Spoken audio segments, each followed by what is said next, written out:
할렐루야. 예수님으로 충만한 삶을 다짐하는 우리 5, 6여전대 격려의 박수 부탁드립니다.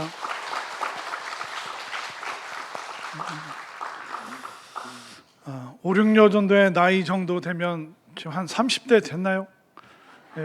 그냥 딱 보기에 한 30 이제 조금 넘으신 것 같은데, 아마 그 나이쯤 되면 인생의 많은 그 고비들 또 위기들을 한두 번은 겪지 않으셨을까. 때로는 남편과 또 가정을 꾸려가면서 경제적인 위기도 맛보셨을 테고, 또 자녀들 키우면서 이런저런 속상한 일 때문에 눈물 짓는 아마 그런 위기의 순간들도 참 많이 있었을 겁니다. 어떻게 보면 우리의 삶은 위기로 가득 차 있죠. 우리가 또 뭐 IMF 그때가 영화도 그런 게 있었죠. 국가 부도의 위기 그런 내용들도 있었고, 때로는 지금은 좀 제일 많이 나오는 뉴스가 지방 소멸의 위험. 그래서 그 작은 동네들이 점점 사라지는 그런 빨간색의 지도들을 보면서 이 인구가 줄어들면 이게 또 국가적인 위기구나, 그런 걸 알 수가 있고, 또 가정마다 또 개인마다 또 삶의 구비마다 이런저런 위기들이 참 많았을 것 같습니다. 물론 때로는 어떤 책에서는 그런 얘기를 하죠. 위기는 기회다.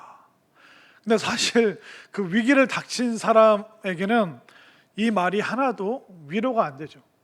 그러니까 위기라는 게 경제적인 위기, 건강의 위기, 또 인간관계의 복잡한 위기. 그러니까 막상 그걸 내가 당하면 속상하기도 하고 약이 오르기도 하고, 또 어떻게 해결할 수가 없어서 그냥 손만 벌벌벌 떨리면서 그냥 그 위기 앞에서 주저앉을 때가 많지, 그 위기를 기회로 바꾼다는 것은 사실 그렇게 쉬운 말만큼 그렇게 쉬운 일이 아닌 것입니다. 그래서 우리는 위기를 기회로 삼기보다 위기 앞에서 약해지는 거죠. 때로는 좌절도 되고 실망도 되고, 사는 게 뭔가, 또 사람이 뭔가, 인생이 뭔가, 어떤 깨달음이 오는 게 아니라 어떤 회의에 빠져서 우리가 갈팡질팡 마음 추스를 곳이 없어서 외로움과 또 쓸쓸함을 느낄 때가 참 많은 게 위기라는 것입니다. 근데 분명한 것은 뭐냐면 우리가 위기를 잘 처리하고 또 위기를 잘 대응하면 그때 우리는 한 단계 성장하고 성숙할 수 있죠. 그러나 그 위기 때 우리가 움츠러들고 숨고 또 남탓만 하다 보면 그 위기 속에서 정말 위험한 순간을 우리가 초래할 수도 있는 것입니다. 어떻게 보면 그 믿음이라는 것은 위기를 하나하나 헤쳐나가고, 그 위기 앞에서 잠시 떨리고 흔들릴 때가 있지만 또 믿음으로 우리가 한 계단 한 계단 올라가는 것이 또 신앙의 여정이 아닌가, 그런 생각을 하게 됩니다. 어떻게 보면 이 성경은 위기의 책입니다. 에덴 동산에서도 위험한 순간들이 있고, 노아와 또 바벨탑, 또 이스라엘 민족이 또 출애굽을 하면서 모세도 수많은 위기를 겪으면서 광야를 헤쳐갔습니다. 또 다니엘과 또 예레미야, 이사야, 또 수많은 학개, 스가랴, 그런 믿음의 선지자들을 생각해 보십시오. 그들은 나라를 잃어버렸습니다. 너무나도 오랜 시간 나라를 잃어버리고 패망한 국가의 국민으로 살아가야 됐던 민족적인 그런 위기를 겪기도 했습니다. 예수님 당시에 제자들 로마 제국의 속국이었죠. 그래서 로마에서 총리를 보내서 대신 이스라엘을 통치하도록 만드는 그런 위험한 내용들이 참 많이 담겨 있는 것이 성경입니다. 그래서 성경을 어떻게 보면 위기의 책이라고 할 수 있겠지만, 그때 그 위험한 순간마다 하나님께서 어떻게 도우셨고, 또 하나님이 어떻게 역사하셨고, 또 하나님께서 어떻게 해결해 주셨는가, 그 위기를 뛰어넘는 정말 해결의 책이 어떻게 보면 또 성경이라고 할 수 있습니다. 특별히 오늘 본문 다윗에 대한 이야기를 잘 읽어주셨는데, 다윗도 인생 초반부터 굉장히 큰 위기가 있었습니다. 다윗은 어떻게 보면 처음에는 좀 승승장구했습니다. 8 형제 중에 막내였는데 사무엘이 비밀리에 와서 기름을 붓고 네가 이스라엘의 왕이 될 것이다. 그래서 이제 그런 비전을 받고 또 전쟁에 나가서 또 하나님의 은혜로 거대한 장수 골리앗을 이기게 됩니다. 모든 사람들의 인기를 한 몸에 받게 되었죠. 그리고 그 인기에 힘입어서 사울 왕의 사위가 됩니다. 왕의 사위가 됐다는 것은 왕의 자리에 가장 가까이 간 것이죠. 그런데 인생의 최정점에서 그런 위기에 빠집니다. 사울이 정신이 이상해졌습니다. 그가 악령에 시이게 되고 또 사람을 사랑해야 되는데, 나라를 위해서 충성을 해야 되는데 사람 사랑하지 않고 나라를 위험에 빠뜨리는 왕이 사울이었습니다. 본인의 왕이고 장인인 그 사울 왕이 이 다윗을 죽이기 위해서 10년 넘는 세월 동안 계속 군대를 동원해서 그를 쫓아다녔습니다. 얼마나 무서울까요? 불편한 사람 한 명만 있어도 그 자리, 그 위치가 굉장히 싫습니다. 그런데 그 국가의 최고 권력자 그리고 뛰어난 장수들이 다윗을 죽이겠다고 막 공개적으로 쫓아오면 어떻게 해야 될까요? 어디 숨어야 되고 얼마만큼 도망가야 되고 뭘 먹고, 사람들 만나면 그 사람들이 내 행적을 다 일러줄까 봐 사람들도 만날 수 없는 그 세월을 무려 10년 넘게 다윗이 너무나도 극심한 위기 가운데 있었습니다. 그런데 다윗은 어떻게 됐을까요? 결국 눈물로 기도하고 하나님 붙잡고 때로는 망명 생활도 하고 다시 돌아오기도 하고, 근데 자기를 쫓아오는 사람들은 다 사회적으로 보잘것없는 연약한 사람들이고, 과연 내가 새로운 왕국을 세울 수 있을까? 도대체 사무엘은 왜 나에게 10여 년 전에 기름을 부어서 마음만 설레게 하고 이 오랜 시간 도대체 나는 지금 뭐 하고 있나? 그런데 마침내 하나님께서 그 10여 년의 그 훈련을, 위기의 순간을 다 이겨내도록 하시고 마침내 다윗이 왕이 되었습니다. 여러분들, 한 나라의 왕이 되면 이제 근심 걱정이 없겠죠. 왜냐하면 내가 지시하는 걸 사람들이 다 행할 테고, 뭐 내 신하들이 뭐 내 모든 필요 그걸 채워줄 것이고, 그냥 왕의 위치만 올라가면 야, 내 인생 이제 끝났다, 이제 내 인생 정말 꽃길만 열린다라고 생각했는데, 다윗이 인생의 정상의 순간에 또 위기가 찾아오게 됩니다. 그것은 뭐냐면 외부적인 위기인 블레셋입니다. 내부적으로는 어느 정도 정돈이 됐는데 이 다윗을 사탄이 가만두지는 않습니다. 어떻게 해서든 이 다윗을 쥐고 흔들고 있죠. 그러니까 위기라는 것은 끝이 없습니다. 자, 17절 말씀을 한번 볼까요? 함께 읽겠습니다. 오늘 본문 17절 말씀 시작. 이스라엘이 다윗에게 기름을 부어 이스라엘 왕으로 삼았다 함을 블레셋 사람들이 듣고 블레셋 사람들이 다윗을 찾으러 다 올라오매 다윗이 듣고 요새로 나가니라. 아멘. 자, 다윗이 이스라엘 왕으로 기름 부음 받았습니다.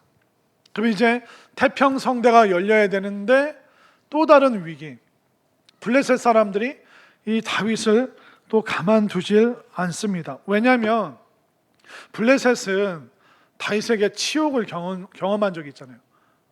골리앗이, 그 대표적인 장수였던 골리앗이 어린 다윗에게 죽었습니다. 근데 어릴 때도 대단한 장수였던 다윗이 이스라엘 전체를 통솔한다면 우리 블레셋에게 정말 위험하겠다, 위험 요소다. 그렇기 때문에 지금 아직 혼란하고 사울 왕의 그런 계파와 또 다윗의 계파, 이 사람들이 아직 하나 되지 않았을 때 지금 빨리 쳐들어 올라와서 이스라엘을 다 무너뜨려야겠다. 그대로 내버려두면 통일 이스라엘이 되기 시작하면 너무나도 우리에게 큰 장애물이 될 것이다. 블레셋이 정치적으로 이걸 깨닫고 다 이제 다윗에게 공격을 하기 시작합니다. 자, 그런데 그 공격 장소가 어디인지 한번 볼까요? 자, 18절 말씀 제가 읽을게요. 블레셋 사람들이 이미 이르러 르바임 골짜기에 가득한지라.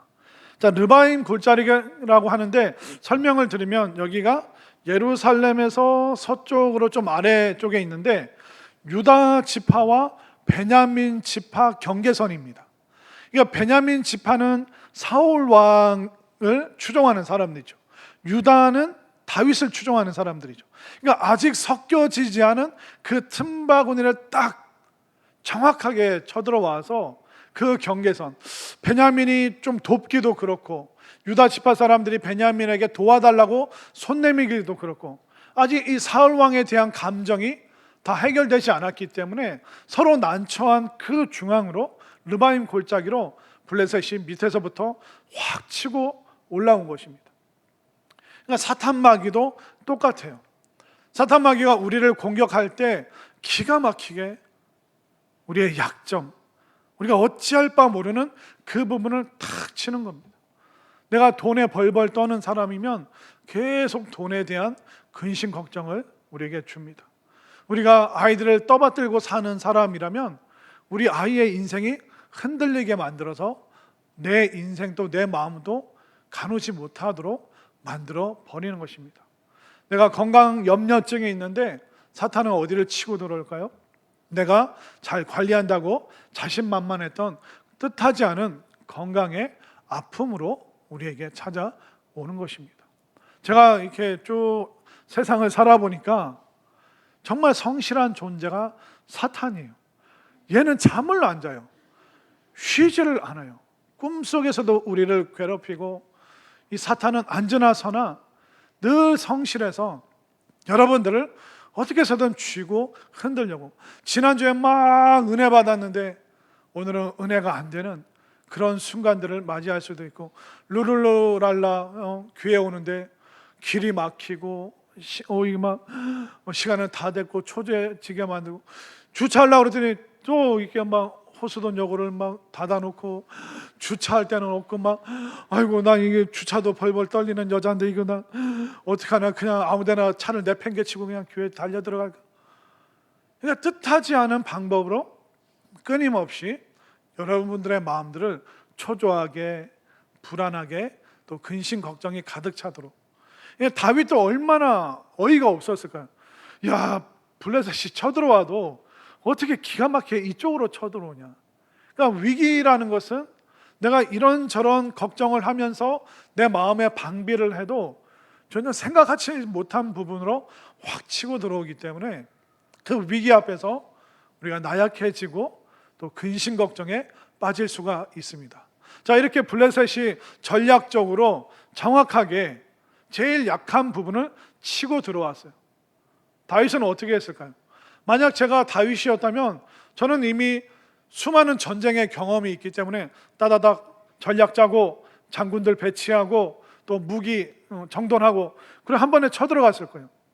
그런데 다윗은 뭐 하는지 아세요? 이 급박한 전쟁의 순간에 기도하고 앉아있는 거예요. 기도. 지금 빨리 나가서 싸워야 되는데 다윗이 이 위기의 순간에 뭐 한다고요? 기도하고 있습니다. 그게 다윗과 우리의 차이라는 것이죠. 자, 19절 말씀을 한번 읽겠습니다. 시작. 다윗이 여호와께 여쭈어 이르되 내가 블레셋 사람에게로 올라가리까? 예, 여기까지. 아니, 이거 기도할 필요가 있는 겁니까? 아니, 여러분들 북한이 쳐들어오면 어떻게 하실 거예요? 하나님, 북한과 싸워야 될까요? 기도하고 앉아있으면 그게 비상식적인 거죠. 중국이 쳐들어오는데, 일본이 쳐들어오는데 싸워야 될까요? 말아야 될까요? 아니, 기도하고 앉아있을 겨를이 어디 있습니까? 그런데 다윗은 뭐 하고 있다고요? 기도하고 있습니다. 그런데 형식적인 기도가 아닙니다. 하나님 지켜주세요, 아멘 하고 이제 뛰쳐나가는 기도가 아니라 19절을 다시 한번 보세요. 다윗이 여호와께 여쭈어 아르되, 여기 여호와께라는 이 원어를 보면 다윗이 여호와 안에서 여쭈어 이르되라고 독특한 표현을 씁니다. 그러니까 다윗이 하나님 안에 들어갔다는 거예요. 이건 뭐냐면 전쟁이 있는데 성전에 들어가서 이 대표적인 장수가, 아니 군인들 앞에 있어야 될 사람이 성전에 여호와 안에 들어가서 기도를 하고 있습니다. 그러니까 기도를 요식 행위로 그냥 종교적인 어떤 관습으로 하는 것이 아니라 다윗은 진짜 온 전심을 다해서 늘 일상적으로 있던 전쟁임에도 불구하고 그는 기도하고 나서 전쟁에 임하겠다라고 말하고 있습니다. 여러분들 중에도 밥 입에 넣고 밥 숟가락 넣고 기도하는 분들이 있죠. 우리가 정신 없으면 목 삼키기 전에 이걸 딱 맞고 하나님 잊어버렸습니다. 기도. 식사 기도. 묻는 분들은 다 그런 경험이 있는 거예요. 그러니까 우리가 정신이 없으면 허겁지겁 하던 대로 하는 거예요. 근데 다윗은 하던 대로가 뭐냐면 기도라는 거예요. 아니, 전쟁을 앞두고 이 위기의 상황에 어떻게 기도할 수가 있죠? 평소에 다윗이 뭐하고 살았을까요? 그렇죠. 알기는 너무나도 잘 아십니다. 평소에 그가 기도했기 때문에 위기의 순간에도 기도했고, 밥 먹다가 도망가야 될 때도 하나님 살려주세요 기도하면서 도망갔고, 그러니까 평소에 하던 모습이 급할 때 나오는 겁니다. 그래서 그는 하나님 앞에 기도하고 있는 것이죠. 하나님 안에서, 하나님께 들어가서 그냥 종교적인 형식적인 기도가 아니라 전심을 다해서 은혜 충만한 마음으로, 하나님 블레셋이 쳐들어오는데 어떻게 할까요? 당연히 싸워야죠. 근데 하나님께 묻는 이 다윗의 자세, 하나님께서 다윗을 이뻐하실 수밖에 없는 것이죠. 이렇게 하나님 안에서 기도하는 다윗에게 하나님께서 응답을 주십니다. 자, 19절 말씀 다시 한번 읽겠습니다. 시작. 다윗이 여호와께 여쭈어 이르되 내가 블레셋 사람에게로 올라가리이까 여호와께서 그들을 내 손에 넘기시겠나이까 하니, 여호와께서 다윗에게 말씀하시되 올라가라, 내가 반드시 블레셋 사람을 내 손에 넘기리라 하신지라. 아멘. 하나님께서 이길 수 있도록. 그런데 이 장면이 뭐냐면 전면전을 벌려라. 단순히 전략을 짜지 말고 정면 공격을 하라는 겁니다. 그런데 그 정면 공격은 뭐냐면 압도적으로 숫자가 많은 사람들이 숫자가 적은 사람을 칠 때 하는 거예요. 근데 지금 블레셋이 압도적으로 늘 많았고 이스라엘이, 유다가 훨씬 적었습니다. 근데 적은 숫자임에도 불구하고 하나님께서는 정면 돌파해라, 물러서지 말고 두려워하지 말고 정면 돌파해라. 그럼 다윗이 하나님 전쟁을 모르시네요. 지금 이런 식으로 하면 안 됩니다. 우린 정면 돌파는 인원수가 많을 때 하는 거지 적은 인원수가 하는 게 아닙니다 라고 묻지도 따지지도 않습니다. 다윗은 어떻게 할까요? 자, 20절 다 함께 읽습니다. 시작. 다윗이 바알 브라심에 이르러 거기서 그들을 치고 다윗이 말하되 여호와께서 물을 흩은 같이 네 앞에서 내 대적을 흩으셨다 하므로 그곳 이름을 바알 브라심이라 부르니라. 아멘. 정면 돌파하라, 그 말씀에 다윗은 묻지도 따지지도 않고 그대로 순종했습니다. 자, 우리가 기도는 하지만 기도는 해놓고 내 마음대로 할 생각들 다 갖고 있죠. 솔직히 말해보세요. 기도는 기도대로 하고 사는 건 내 마음대로 살고, 그러니까 우리가 응답의 역사를 굉장히 드물게 경험하는 겁니다. 내가 기도했는데 하나님 정면 돌파하라고요? 에게 제가요? 근데 하나님께서 만약 정면 돌파하라, 싸워서 이겨라 말씀하시면 여러분들 담대하게 정말 죽기 살기로 기도의 자리로, 말씀의 자리로 하나님께서 말씀하시는 대로 다윗처럼 순종할 때 승리할 수 있음을 믿으시기를 바랍니다. 우리가 조심해야 될 때도 있죠. 그러나 우리가 물러서지 말아야 될 때도 있습니다. 이 위기가 있을 때 나는 예배를, 기도를 물러서지 않겠다, 나는 어떤 상황에서든 예배하고 기도하겠다, 이런 결단이 있을 때 그 사람이 진짜 승리를 경험할 수 있는 것입니다. 때로는 하나님의 말씀이 나를 불리한 위험한 그 순간으로, 공공한 순간으로 우리를 몰아넣을 수도 있습니다. 그러나 하나님께서 주시는 그 확신과 약속의 말씀이 있다면 여러분들 물러서지 말고 물러나지 말고 힘있게 정면 돌파하고 예배와 기도를 통해서 여러분들 인생이 한 번에 확 해결되고 여러분들의 장애물들이 돌덩어리가 물처럼 다 흩어지는 놀라운 축복을 경험할 수 있게 되기를 간절히 소망합니다. 자, 이렇게 다윗은 기도함으로 위기를 잘 넘겼습니다. 자, 그러면 이제부터 다윗 인생에는 이제 위기가 없겠죠? 웬걸요? 블레셋 얘네들이 정신 못 차리고 또 쳐들어옵니다. 자, 끝이 없어요. 위기가. 22절 다 함께 읽겠습니다. 시작. 블레셋 사람들이 다시 올라와서 르바임 골짜기에 가득한. 아니, 졌으면 쳐들어오지 말아야죠. 근데 또 틈만 나면 또 그 똑같은 그 약점인 르바임 골짜기로 치고 올라와서 또 다윗을 못 살게 굴고 있습니다. 이게 인생이라는 거예요. 제가 세상에서 제일 성실한 사람이 누구라 그랬죠? 사탄 마귀라 그랬죠. 쉬질 않아요. 얘네는. 다윗이 좀 이제 발 닦고 이제 좀 누워 있을까 싶었더니 또 블레셋을 충동해서 또 쳐들어오고 있습니다. 야, 블레셋이 생각했겠죠. 지난번에 다윗 얘네가 한번 이겼으니까 방심하고 있을 거야. 이제 초병들도 다 뭐 밤에 자고 있겠지. 우리 다시 그 르바임 골짜기로 쳐들어 올라가서 이번에는 다윗을 한번 이겨보자. 그러니까 끊임없이 이 위기라는 것은, 이 위험은 계속 우리들 주변을 맴돌고 또 우리가 조금만 방심하면 또 쳐들어오게 되어 있습니다.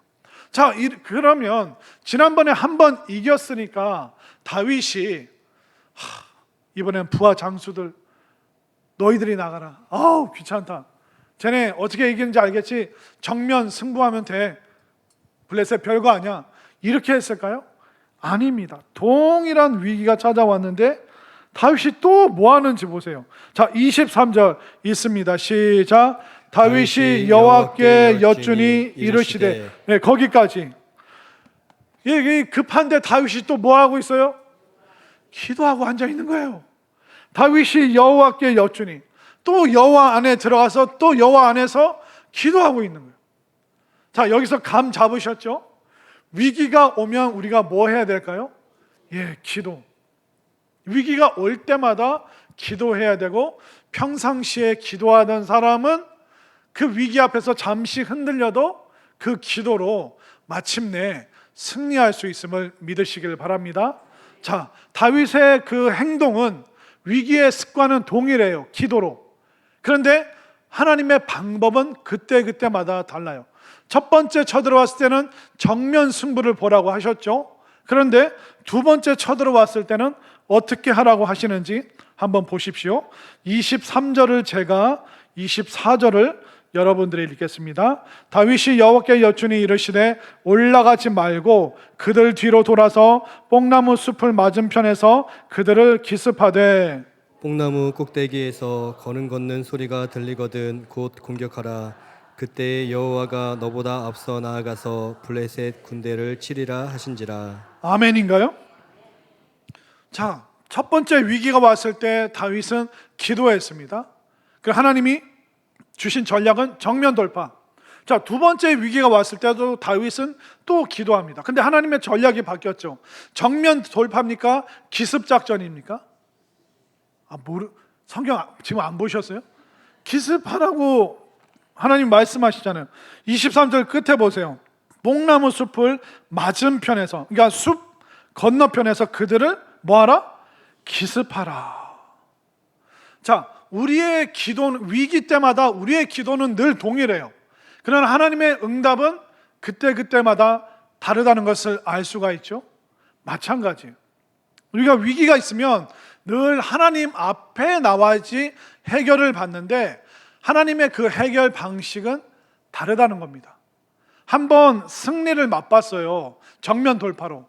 그러면 그 다음에 군인들에게 찾아오는 게 뭐냐면 방심입니다. 또 뭐 올라가면 되지 뭐. 그런데 하나님께서 이번에 올라가지 마라. 이번엔 정면 돌파하지 말고 기습작전이다. 왜냐하면 지금 한번 이겨봤기 때문에 벌써 긴장감이 떨어진 겁니다. 사람이 이런 존재라는 거예요. 한 번 이기고 한 번 잘 되잖아요. 그러면 우리는 또 똑같은 방식으로 이길 거라고 생각하면서 아무렇지도 않게, 되스럽지 않게 생각을 해버립니다. 그러나 우리가 익숙할 때 조심해야 됩니다. 우리가 차 사고를 언제 많이 내냐면 처음 그 면허 따고 1년쯤, 6개월에서 1년쯤이 위험합니다. 처음에 운전면허 따면 어떻습니까? 막 혹시나 닳을까봐, 또 뭐 주차 잘못할까봐 막 조심하죠. 근데 좀 한 손으로 이렇게 돌리기 시작하면 뭐가 들어옵니까?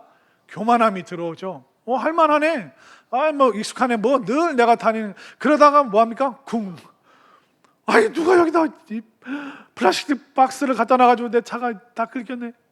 그러니까 방심하는 순간 그때가 굉장히 위험한 거죠. 그런데 이스라엘 군인들이 방심했던 것 같아요. 그러니까 정면 돌파가 아니라 하나님께서 새로운 전략을 지금 주고 계시는 것이죠. 우리는 늘 어떻게 보면 모든 일을 늘 새로운 마음으로 할 수 있다면 그 사람은 정말 대단한 사람입니다. 늘 가는 출근길, 늘 내가 하는 회사일, 그걸 우리가 새로운 마음으로 할 수 있다면, 내가 수백 수천 번 드린 그 예배를 내가 늘 새로운 마음으로 드릴 수 있다면, 내가 해야 될 그 기도 이미 다 외우고 있습니다. 근데 그 기도도 여호와 안에서 새로운 마음으로 할 수 있다면 그 사람은 다윗보다 더 놀라운 은혜를, 간증을 경험할 수 있다는 걸 믿으시길 바랍니다. 그러니까 이 할 때마다 익숙해서 늘 뭐 하던 풍월로 하면 되지, 그게 아니라 하나님께서는 너희가 익숙한 전쟁이라고 해도 늘 새로운 마음으로 하길 원한다. 그렇지 않으면 패배할 수 있기 때문에. 여러분들 혹시 본죽이라고 아십니까? 너무 잘 알고 계시죠? 이 본죽 대표가 이제 부부예요. 그 부부인데 사실 이분들이 성결교회 가족입니다. 우리 대전 중앙지방이죠. 우리가 그 서울에 가면 서울 중앙지방이 있는데 그 푸른 희망교회라고 있습니다. 한 7, 80명 남짓 되는 그 교회 성도가 그 본죽의 아내 되는 최복이, 제가 서울에 있을 때는 집사님이었는데 지금 보니까 권사님으로 돼 있더라고요. 그러니까 이분의 그 간증을 서울에 있을 때 몇 번 들었는데, 와, 진짜 이 롤러코스터가 장난이 아니더라고요. 그러니까 이 최복이 대표 이 권사님이 본죽 하기 전에 이제 결혼하기 전에는 교회를 안 다녔다고 하더라고요. 근데 남편 될 사람과 연애를 하는데 남편 어머니가 믿음이 너무 좋아서 교회를 안 다니면 이제 결혼을 안 시켜주니까 교회 다닐게요 하면서 그 집을 이제 시어머니 될 분을 들락날락 했는데, 이 시어머니가 믿음이 얼마나 좋은지 좋은 말씀 해주고, 그래 널 위해서 기도해 줄게, 믿음이 우선순위다, 계속 그런 얘기를 해주셨대요. 그러면서 이제 남편 따라서 교회를 다니게 되고 또 신앙을 갖게 되고. 근데 이 남편이 젊어서 사업을 했는데 잘 될 때도 있고 안 될 때도 있고, 안 되면 막 교회 가서 막 기도하고, 그리고 잘 될 때는 교회 가서 기도했을까요? 안 했을까요? 기도를 안 해버리는 거예요. 그러다가 이제 성장했다가 추락했다가 성장했다가 추락했다가, 그러다가 이제 30대 때 굉장히 큰 성공을 거뒀다고 하더라고요. 그래서 강북에 있는 작은 교회 안 다니고 강남으로 이사 가서 강남에 번듯한 큰 교회 다녀야지 하면서 강남으로 이사 가서 큰 교회를 다니기 시작했는데, 시간이 지나고 남부러울 거 없는 부자의 삶을 사니까 교회를 안 다니기 시작한 거예요. 그런데 교회 안 다니기 시작한 그 2년 후에 뭐가 왔을까요? I am a boy가 왔을까요? IMF가 왔을까요? IMF. 그 남편 사업이 쫄딱 망하고, 그분이 그러더라고요. 한 번 부자는 영원한 부자인 줄 알았더니 세계 우리나라에 경제 불황이 오니까 뭐 하루아침에 아파트도 뭐 차도 다 사라지고 다시 면 먹었지만 시어머니 집에 그러니까 강남 어떻게 입성했는데 2년도 못 살고 쫓겨난 거죠. 그래서 다시 강북에 있는 그 어머니, 그 시어머니 때 그 작은 집에 들어와서 살면서 이분이 2년 동안 뭘 했냐면 그 호떡 장사를 숙명여대 앞에서 한 거예요. 하나님 다시 살려주시면, 하나님 다시 도와주시면 믿음 생활 잘할게요. 그러면서 이분이 이제 호떡 장사하면서 신앙이 확 바뀐 거예요. 그때부터 이제 신앙이 어떻게 바뀌었냐면 그 호떡을 팔면서 내 언어 생활을 갈아엎어야겠다. 그래서 그 전에는 뭐 욕도 하고 안 좋은 말도 하고 부정적인 얘기도 하고, 그런데 하나님께서 주시는 그 축복이 바로 내 입에 고백을 통해서 오신다는 그 말씀, 민수기 14장 말씀에 여러분들 잘 아는 말씀이 있습니다. 그들에게 이르기를 여호와의 말씀에 내 삶을 두고 맹세하노라. 너희 말이 내 귀에 들린 대로 내가 너에게 행하리니. 그러니까 하나님 앞에 들리는 대로 이렇게 해주시겠다? 그럼 내가 자꾸 부정적인 얘기를 하고 교만한 얘기를 하니까 부정적이고 교만한 게 내 삶을 공격했구나. 그렇다면 내 언어를 이제 갈아엎어야겠다. 그때부터 이제 호떡 반죽하고 호떡 팔면서 계속 말씀 보고 말씀 듣고 말씀 암송하면서 하나님께서 어떤 축복을 주실까.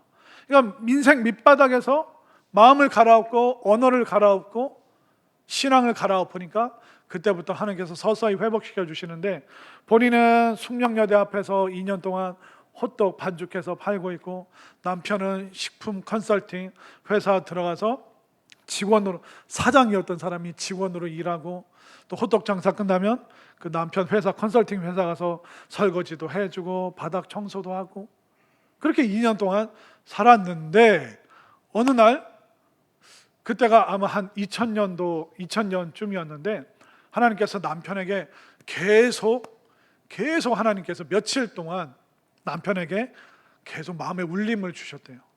죽 써라. 여러분들, 우리 죽이라는 게 뭐 이렇게 좋은 표현이 아니잖아요. 뭔가 이렇게 잘못했을 때 죽 써서. 그러니까 죽이라는 게 부정적이고, 또 죽이라는 게 뭐 집에서 엄마가 미음, 그냥 뭐 쌀, 뭐 밥 된 거 그거 좀 끓여서 그냥 마시는 게, 아픈 사람만 가끔 먹는 게 죽이었잖아요. 그래서 이 남편이 하나님 도대체 왜 그래요? 저 알아요. 제 인생 죽 썼어요. 저 망했어요. 하나님 왜 계속 죽이라고 말씀하십니까? 그런데 이게 하나님의 음성이라는 걸 깨닫고 아내한테 얘기하고, 아내가 같이 기도하면서 죽집 차려야겠네.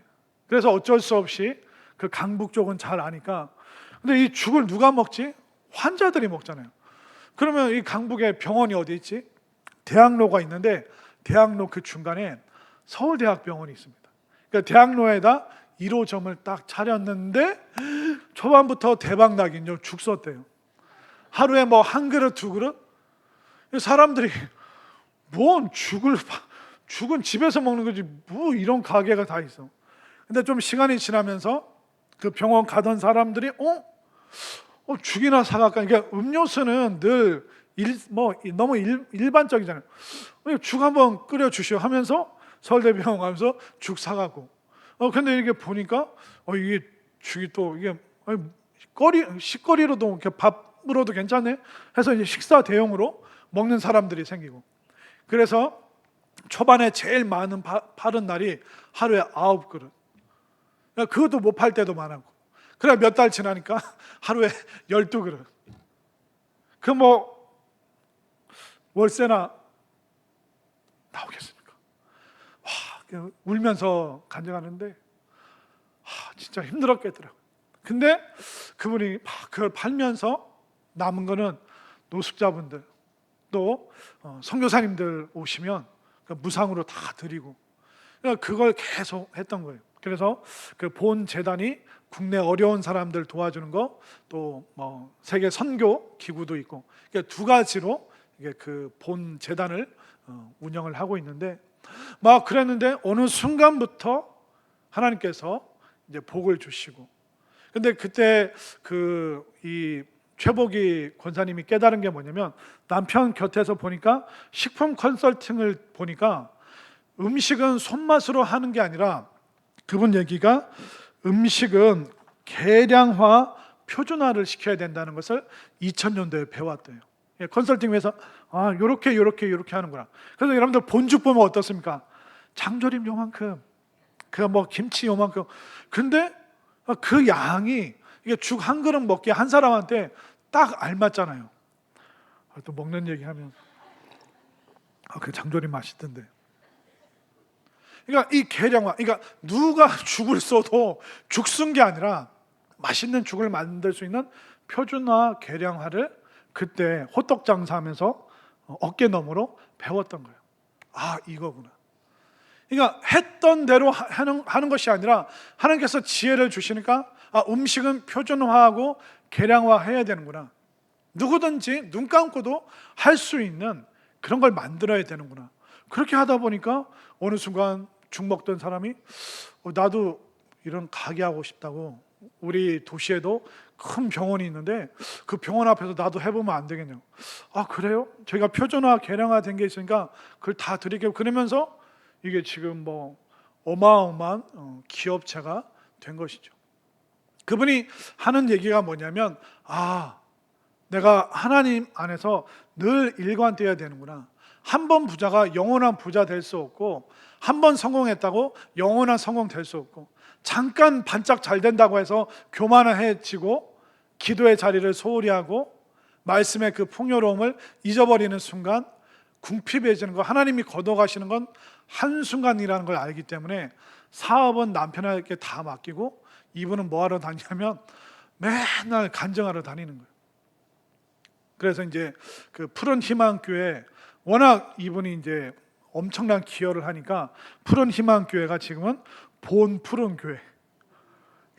완전히, 그러니까 교회는 여전히 많지가 않아요. 한 7, 80명이에요. 그런데 교회가 기도원도 있고 뭐 어마어마한 일들을 많이 하는 거예요. 왜? 전적으로 이 최복희 권사님 이 가정이 그 본 푸른 교회를 완전히 이제 다 책임지고 감당을 하고 있으니까. 그러니까 교회 이름에도 본을 넣자. 교인들이 그걸 다 좋아하고 찬성하니까 교회 명칭까지도 바꾸게 되는 것이죠.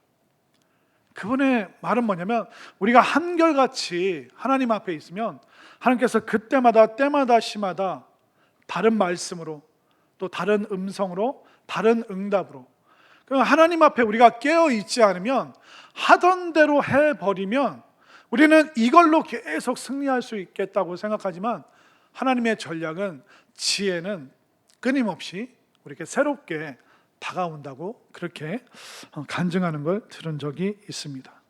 결국 우리가 해야 될 게 뭐예요? 일관되면 되는 거예요. 하나님 앞에 나아가는 그 기도와 예배의 모습은 다윗처럼 일관되면 되는 거예요. 그럼 하나님께서 우리에게 그때마다 맞는 전략을 주시죠. 이번엔 정면 돌파, 물러서지 마. 이번에는 물러서, 이번에는 우회, 기습작전이야. 지금은 기다려, 네가 나설 때가 아니야. 하나님께서 끊임없이 우리에게 다양한 방법으로 내 상황에 가장 합당하게 우리에게 이 위기를 승리로 바꿔주신다는 것을 믿으시길 바랍니다.